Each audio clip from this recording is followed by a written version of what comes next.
बिस्मिल्लाहिर्रहमानिर्रहीम। अस्सलाम वालेकुम स्टूडेंट्स। आज जो हम लोग टॉपिक स्टार्ट करने लगे हैं वो है डिप्रेशन ऑफ फ्रीजिंग पॉइंट। पिछले दो लेक्चर्स में हम लोगों ने कोलिगेटिव प्रॉपर्टीज़ के बारे में पढ़ा था कि कोलिगेटिव प्रॉपर्टीज़ क्या होती हैं, जो कि सोल्यूट के ऊपर डिपेंड करती हैं और किसके नंबर ऑफ द मॉलिक्यूल्स के ऊपर डिपेंड करती हैं, बल्कि नेचर या जो और केमिकल और फिजिकल प्रॉपर्टीज़ होती हैं उनके ऊपर डिपेंड नहीं करती। ये थी कोलिगेटिव प्रॉपर्टीज़। उसके लिहाज से हमने कोलिगेटिव प्रॉपर्टीज़ की 4 टाइप्स देखी थी: lowering of vapour pressure, elevation of boiling point, depression of freezing point और ऑस्मोटिक प्रेशर। ऑस्मोटिक प्रेशर या ऑस्मोसिस तो आपके आउटलाइन में नहीं है, तो जो 3 थी वो हम लोगों ने स्टडी करनी थी कोलिगेटिव प्रॉपर्टीज़, जिसमें से 2 हम देख चुके हैं और ये 3rd वन और लास्ट वन है डिप्रेशन ऑफ फ्रीजिंग पॉइंट। जो डिप्रेशन ऑफ फ्रीजिंग पॉइंट है, मैं आपको पहले थोड़ा सा रिमाइंड करा दूं कि जो पीछे आपने एलिवेशन ऑफ बॉइलिंग पॉइंट पढ़ा था उसके बिल्कुल उलट है। ठीक है, तो अगर आप लोगों ने वो लेक्चर सुना है तो ये बिल्कुल उलट है। उसके साथ अगर आप लोग रिलेट करते हुए पढ़ते जाएंगे तो आप लोगों को depression of freezing point easy लगेगा। तो लेट्स सी, देखते हैं डिप्रेशन ऑफ फ्रीजिंग पॉइंट होता क्या है। Depression of freezing point same वही है, उसी तरह से है, सॉल्यूशन से रिलेटेड है। अब होता क्या है कि जब भी हम लोग जो प्योर सॉल्वेंट होता है उसका जब हम लोग फ्रीजिंग पॉइंट नोट डाउन करते हैं तो वो एक पर्टिकुलर फ्रीजिंग पॉइंट होता है। ठीक है, लेकिन जब क्या है उस सॉल्वेंट के अंदर हम लोग सोल्यूट ऐड करते हैं सॉल्यूशन बनाने के लिए, तो देन फिर अगर हम लोग उसका फ्रीजिंग पॉइंट नोट डाउन करें तो वो सॉल्वेंट की निस्बत और डिप्रेस हो जाता है और कम हो जाता है। ठीक है, सोल्यूट डालने से जब हम सॉल्यूशन बनाते हैं तो जो सॉल्वेंट है उसका फ्रीजिंग पॉइंट और डिप्रेस हो जाता है और नीचे चला जाता है। ठीक है, इसी तरह अब यहाँ पे होता क्या है, when solute is added to the solvent to make it solution its vapour pressure decrease. इस केस में भी वेपर प्रेशर इसका कम होता है। ठीक है, वेपर प्रेशर कम होता है और फ्रीजिंग पॉइंट भी और कम हो जाता है। ठीक है, आगे इसको मैथमेटिकली एक्सप्रेस कैसे करते हैं। फ्रीजिंग पॉइंट ऑफ सॉल्वेंट, अगर हम लोग सॉल्वेंट की बात करें तो सॉल्वेंट का फ्रीजिंग पॉइंट होगा फॉर एग्जांपल TF। ठीक है, और फ्रीजिंग पॉइंट ऑफ सॉल्यूशन को सिंपली T से रिप्रेजेंट किया है। ठीक है, तो फिर हमें ऑलरेडी पता है कि हमेशा हायर वैल्यू जब भी हम लोग लेते हैं, डिफरेंस लेते हैं, तो हमेशा higher value minus lower value. अब फ्रीजिंग पॉइंट जो सॉल्यूशन का है वो पहले से और कम कर गया है, तो इसलिए हम लोग यहाँ पे ले रहे हैं TF माइनस T1। ठीक है, तो ये डिफरेंस है, तो इसको हम लोग डेल्टा टी के भी कहते हैं। यहाँ पे डेल्टा टी भी लिख सकते हैं, डेल्टा TF भी कर सकते हैं, क्योंकि ये बता रहा है हमें जो फ्रीजिंग पॉइंट है सॉल्यूशन का उसके बारे में। तो अच्छा, अब यहाँ पे मेन चीज़ जो हम लोग देख रहे हैं वो रिलेशन देख रहे हैं वेपर प्रेशर के साथ कि जो अगर वेपर प्रेशर कम हो रहा है तो उस लिहाज से जो फ्रीजिंग पॉइंट है वो भी कैसे कम होता है। ये तो हम लोगों ने एक स्टेटमेंट में भी पढ़ा, लेकिन अब हम लोग उसको ग्राफिकली देखेंगे। इस डायग्राम में या इस ग्राफ में हम लोग ग्राफिकली देखेंगे कि ये कैसे डिप्रेस करता है विद लोअरिंग वेपर प्रेशर। इसके लिए अगर देखें अलोंग एक्स एक्सिस वही चीज़ temperature, along Y axis vapour pressure है। ठीक है, तो फर्स्ट ऑफ ऑल अगर सॉल्वेंट की बात करें हम लोग, तो सॉल्वेंट का क्या है कि सॉल्वेंट को अगर हम लोग कूल करना शुरू करें तो सॉल्वेंट कूल होगा एट दिस पॉइंट। ठीक है, सॉल्वेंट कूल हो रहा है एट दिस पॉइंट B के ऊपर। ठीक है, अब ये हुआ कैसे, ये नॉर्मल टेम्परेचर था। ठीक है, नॉर्मल टेम्परेचर था, तो जो हमने कूलिंग करना शुरू की तो देखो वो क्या हो रहा है, टेम्परेचर भी कम हो रहा है। कूलिंग कर रहे हैं तो ऑब्वियसली टेम्परेचर कम होगा, टेम्परेचर भी कम हो रहा है और उसका वेपर प्रेशर भी कम हो रहा है। वेपर प्रेशर देखें हम लोग ऊपर से नीचे की तरफ जा रहे हैं।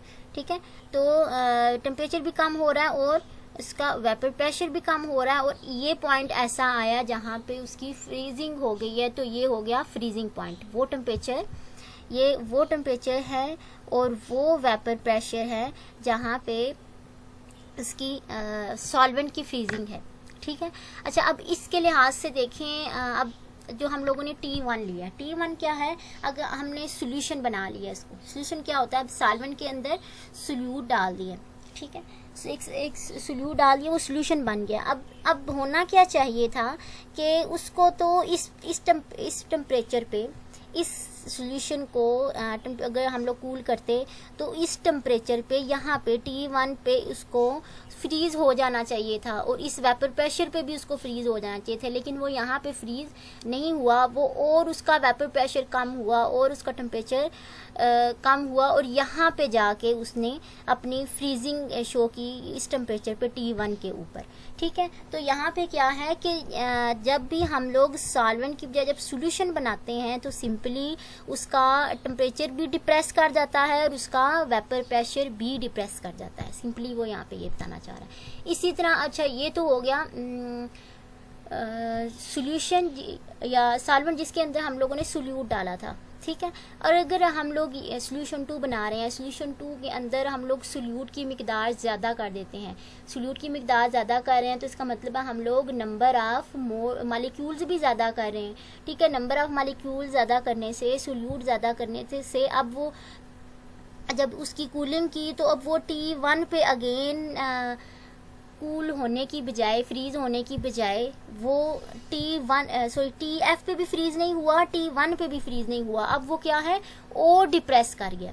नंबर ऑफ सोल्यूट के मॉलिक्यूल और ज़्यादा होने की वजह से अब वो T1 पे भी फ्रीज नहीं हुआ बल्कि वो जाके और डिप्रेस कर गया और T2 पे जाके वो उसने जो है कूल हुआ है, उसने अपनी कूलिंग शो की है। तो यहाँ इस केस में देखो वेपर प्रेशर और कम हो गया, पहले वो यहाँ पे था अब वो यहाँ पे आ गया, ठीक है। तो सिंपली क्या है, ये भी जो एलिवेशन ऑफ बॉइलिंग पॉइंट है उसके बिल्कुल उलट है कि with the lowering of vapour pressure कम होने से जो फ्रीजिंग पॉइंट है वो भी डिप्रेस कर जाता है, वो भी कम हो जाता है। यहाँ पे ये ग्राफ इस चीज़ को सक्सेसफुली एक्सप्लेन कर रहा है। आगे बढ़ते हैं। अच्छा, अब यहाँ पे क्या है, इसी ग्राफ को यूज़ करते हुए अगर हम लोग इसकी मैथमेटिकल इक्वेशन की तरफ जाएं या मैथमेटिकल एक्सप्रेशन की तरफ जाएं तो वो क्या है, अगर यहाँ पे अगर हम लोग देखें तो DF, ये जो हम लोग ने कर्व शो किया है, यहाँ से उसने एक्सटेंशन शो किया, यहाँ तक तो सॉल्वेंट का फ्रीजिंग पॉइंट था, यहाँ से लेकर ठीक है F तक सोल्यूशन 1 ने अपनी एक्सटेंशन शो की है फ्रीजिंग के लिहाज से, ठीक है। और सोल्यूशन 2 ने यहाँ से लेकर E से लेकर C तक अपनी जो है वो एक्सटेंशन शो की है, वो इतना और डिप्रेस हुआ है, ठीक है। तो अगर हम लोग यहाँ पे देखें तो ये दोनों एक दूसरे के पैरेलल हैं। तो अगर हम लोग इनके ट्रायंगल्स को देखें, BDF और BEC, BDF और BEC, तो पहले यहाँ पे देखें अगर DF और CE या EC ये दोनों आपस में डिवाइड हो जाएंगे क्योंकि ये दोनों पैरेलल हैं, डिवाइडेड बाय, अब हम लोग इस को लेते हैं BD और BD एक हो गया एक ट्रायंगल के लिहाज से और BE दूसरे ट्रायंगल के लिहाज से। अब ये दोनों एक दूसरे के जो है वो पैरेलल हैं, ठीक है। जो दोनों एक दूसरे के पैरेलल आ रही हैं कर्व्स में, उनको हम लोग डिवाइड कर लेंगे, ठीक है। ये डिवाइड कर लिया। अगर हम लोग अगेन अब यहाँ पे देखें तो जो DF और CE है, DF और CE है, ये रिप्रेजेंट करता है TF माइनस T1 को, और CE रिप्रेजेंट कर रहा है TF माइनस T2 को, और यहाँ पे BD रिप्रेजेंट कर रहा है, B क्या है, P और D है P1, तो P माइनस P1, इसी तरह B P है और E P2 है, तो ये हो जाएगा P माइनस P2, ठीक है। तो अगर चलो ये तो हो गया ओवरऑल एक्सप्रेशन इसके लिहाज से। अब हम लोगों को पता है कि जो ऊपर वाली टर्म्स हैं वो सोल्यूशन 1 के लिहाज से हैं और जो नीचे वाली टर्म्स हैं वो सोल्यूशन 2 के लिहाज से हैं, ठीक है। तो अगर हम लोग देखें तो यहाँ पे भी उसका जो है वो डायरेक्ट रिलेशन ही आ रहा है। टी का पी के साथ P माइनस P1 हमें पता है लोअरिंग ऑफ वेपर प्रेशर है।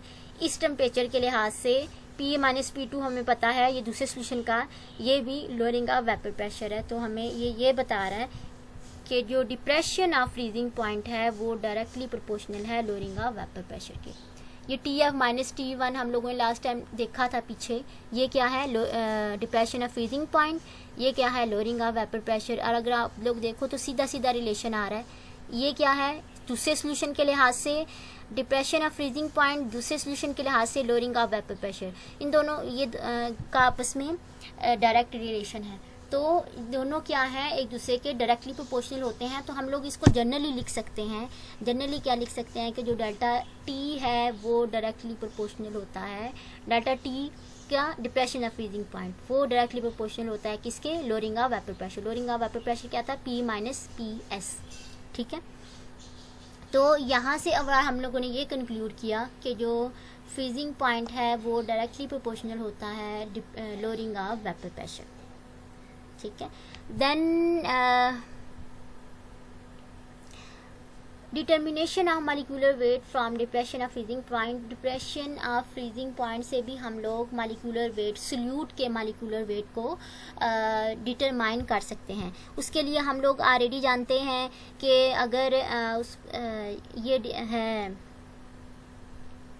ये एक्सप्रेशन है अबव एक्सप्रेशन, इसको अगर हम लोग रिलेटिव टू लें सॉल्वेंट, ठीक है, रिलेटिव टू सॉल्वेंट लें, जब भी रिलेशन की बात आती है रिलेटिव की बात आती है तो हम लोग डिवाइड कर देते हैं, ठीक है। तो डिवाइडेड बाय P हो गया, P यहाँ पे रिप्रेजेंट कर रहा है वेपर प्रेशर ऑफ सॉल्वेंट को, ठीक है। ये हो गया रिलेटिव टू सॉल्वेंट, हम लोगों ने इस एक्सप्रेशन को ले लिया। फिर हम लोगों ने रॉल्स लॉ स्टडी किया था लास्ट टाइम। रॉल्स लॉ होता है P minus PS over P is equal to small w capital M small capital W और स्मॉल m। यहाँ पे M रिप्रेजेंट कर रहा है गिवन मास को और W रिप्रेजेंट कर रहा है मॉलिक्यूलर वेट को, ठीक है। और स्मॉलेस्ट जो लेटर हैं वो रिप्रेजेंट करते हैं सोल्यूट के कंटेंट को, और जो कैपिटल लेटर्स हैं वो रिप्रेजेंट कर रहे हैं सॉल्वेंट के कंटेंट को। ये आपका पिछला नॉलेज है, ठीक है। तो आगे बढ़ते हैं। अब यहाँ पे अगर हम लोग मॉलिक्यूलर वेट सॉल्वेंट के मॉलिक्यूलर वेट को कांस्टेंट ले लें, ठीक है, तो वो अब जो कैपिटल M है वो यहाँ से फिर ओमिट हो जाएगा, ओमिट हो गया वो वाला, ठीक है। तो बाकी टर्म ये रह गई, ठीक है, बाकी टर्म ये रह गई। अब यहाँ पे अगर देखें तो P माइनस PS P को डेल्टा टी के बराबर कर सकते हैं। तो यहाँ पे उसने सिंपली क्या किया है उसको डेल्टा टी के बराबर कर दिया, ठीक है। Delta T is directly proportional to, यहाँ पे KF नहीं आता, ठीक है, वो अगर हम लोग डायरेक्टली प्रोपोर्शनैलिटी का साइन खोलेंगे फिर आएगा, ठीक है।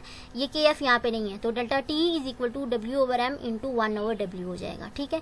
फिर देन हम प्रोपोर्शनैलिटी के साइन खोलेंगे, फिर प्रोपोर्शनैलिटी की जगह ये कांस्टेंट आएगा, इसको फ्रीजिंग पॉइंट कांस्टेंट भी कहते हैं, इसलिए KF है, ठीक है।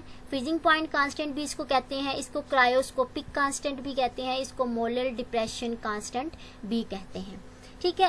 अगर आप लोग रिलेट करो तो सेम सारा वैसे का वैसा ही जा रहा है, बस थोड़ा सा उल्ट है उसके, या ऑलमोस्ट सेम ही है। वहाँ पे क्या है बॉइलिंग पॉइंट की जगह यहाँ पे फ्रीजिंग पॉइंट आ गया, KF वहाँ पे KB था, यहाँ पे KF है, सिंपल। अच्छा, यहाँ पे देन नेक्स्ट है, अगर हम लोग KF को डिफाइन करें तो वो कैसे डिफाइन करेंगे। It is defined as the freezing point depression produced when 1 mole of solute is dissolved in 1 kg।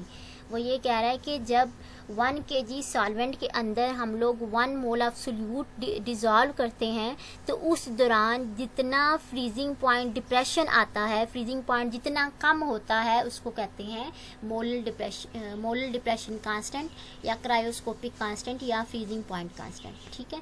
तो यहाँ पे kg की बात हो रही है। अगर kg के हिसाब से, इस डेफिनेशन के हिसाब से देखा जाए तो सिंपली क्या करेंगे, इस एक्सप्रेशन को डिवाइडेड बाय 1000 कर देंगे, ठीक है। ये तो ग्राम के लिहाज से है, ठीक है। अगर हम लोग kg के हिसाब से देखें तो kg में 1000 ग्राम होते हैं, तो इसलिए डिवाइडेड बाय 1000 हो जाएगी, ठीक हो गया।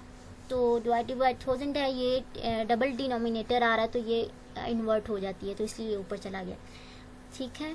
अगर यहाँ से हम लोग अब क्या कैलकुलेट कर रहे थे, मालिक्यूलर वेट ऑफ सल्यूट, तो यहाँ से हम लोग smaller M molecular weight of या मालिक्यूलर मास ऑफ सल्यूट को रिप्रेजेंट करता है।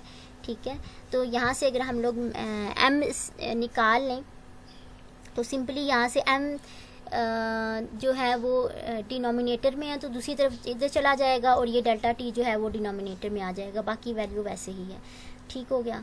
और फिर उसने कहा कि बाज़ दफ़ा जो के की वैल्यू है उसको हम लोग डिफ़ाइन करने के लिए 0.1 kg भी यूज़ करते हैं। अब 0.1 kg किसके बराबर होता है, 100 ग्राम के, तो सिंपली क्या है यहाँ पे 1000 की बजाय 100 आ जाएगा। ठीक है, तो इजी था ये। नेक्स्ट जो है measurement of depression of freezing point, कि जो फ्रीजिंग पॉइंट का जो डिप्रेशन है उसको मेजर कैसे किया जाता है, इसके लिए मेथड है, बैकमैन मेथड यूज़ होता है। ठीक है, उस लिहाज से जो इसका ऑपरेटस जो डिज़ाइन किया गया है उसको बैकमैन ऑपरेटस ही कहते हैं। ठीक है, बैकमैन ऑपरेटस अब यहाँ पे आप लोगों को शो हो रहा है। यहाँ पे जो अंदर है बिल्कुल जो ट्यूब, इसको कहते हैं फ्रीजिंग ट्यूब। ठीक है, इसकी एक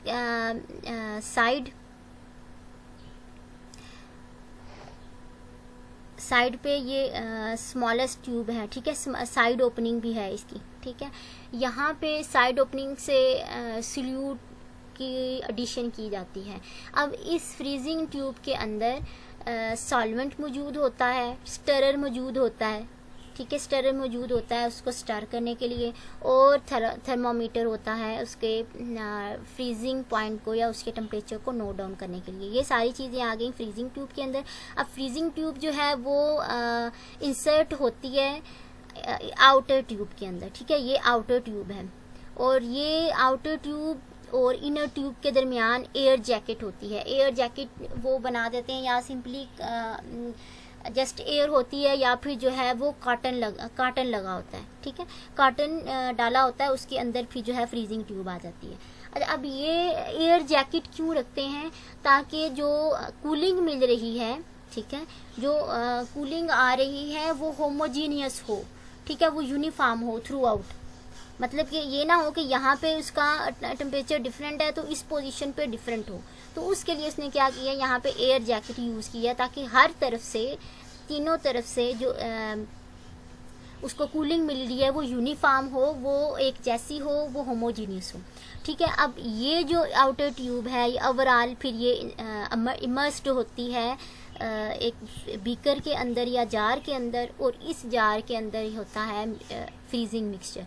ठीक है, वो फ्रीजिंग मिक्सचर जो है वो जो क्या कहते हैं, आइस भी हो सकता है, आइस, साल्ट और इस तरह की चीज़ें, और इसके अंदर स्टरर भी होता है। ठीक है, अच्छा, अब जो मेन प्रोसीजर है वो क्या होता है, सबसे पहले हम लोग सॉल्वेंट का फ्रीजिंग पॉइंट नोट डाउन करते हैं। सिंपली सॉल्वेंट इसके अंदर मौजूद है। ठीक है, सॉल्वेंट का फ्रीजिंग पॉइंट जब नोट डाउन करेंगे तो जो फ्रीजिंग ट्यूब है सिंपली उसको डायरेक्टली कोल्ड करेंगे। ठीक है, उसको आउटर ट्यूब के अंदर अभी नहीं डालना, उसको जो फ्रीजिंग ट्यूब है उसको डायरेक्टली कोल्ड करेंगे वहाँ तक जहाँ पे वो जो सॉल्वेंट है वो फ्रीज हो जाता है, वहाँ पे उसका फ्रीजिंग पॉइंट नोट डाउन कर लेते हैं। वहाँ पे फ्रीजिंग पॉइंट नोट डाउन कर लिया, अब उसको इस जैकेट के अंदर, इस जो एयर जैकेट है, ये जो आउटर ट्यूब है, इसके अंदर रखते हैं एंड देन उसको फिर फर्दर कोल्ड करना शुरू करते हैं। ठीक है, कोल्ड करना शुरू करते हैं और इतना कोल्ड करते हैं कि उसका फ्रीजिंग पॉइंट आ जाता है, मतलब कि वो पॉइंट जहाँ पे जो सॉल्वेंट है वो फ्रीज हो जाता है। जब उस पॉइंट को हम इस थर्मामीटर से नोट डाउन कर लेते हैं। अब ये हमारे पास कौन सा टेम्परेचर आ गया, TF आ गया। ठीक है, TF कौन सा टेम्परेचर था, जो फ्रीजिंग पॉइंट या फ्रीजिंग टेम्परेचर ऑफ सॉल्वेंट। ठीक हो गया। अब देन क्या करते हैं, जो इसको हटा देते हैं, उसको नॉर्मल टेम्परेचर पे लेकर आते हैं।